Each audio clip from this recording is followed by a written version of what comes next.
امیر المومنین حضرت علی علیہ السلام کے خطبات عالیہ نہج البلاغہ کا خطبہ نمبر 22 آپ کی سماعتوں کی نظر ہے۔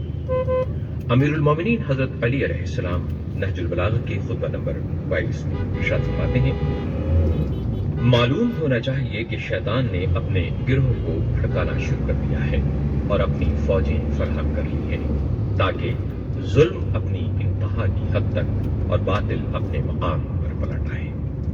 امیر المومنین حضرت علی علیہ السلام ارشاد فرماتے ہیں، خدا کی قسم انہوں نے مجھ پر کوئی سچا الزام نہیں لگایا ہے اور نہ انہوں نے میرے اور اپنے درمیان انصاف برتا۔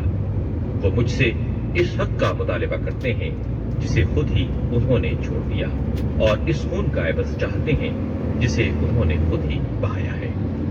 اب اگر اس میں میں ان کا شریک تھا تو پھر اس میں ان کا بھی تو حصہ نکلتا ہے۔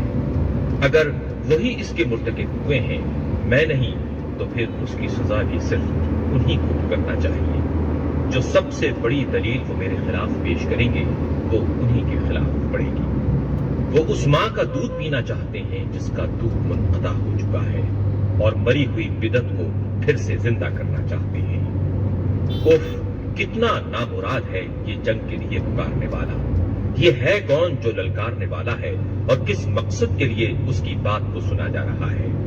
اور میں تو اس سے خوش ہوں کہ ان پر اللہ کی حجت تمام ہو چکی ہے اور ہر چیز اس کے علم میں ہے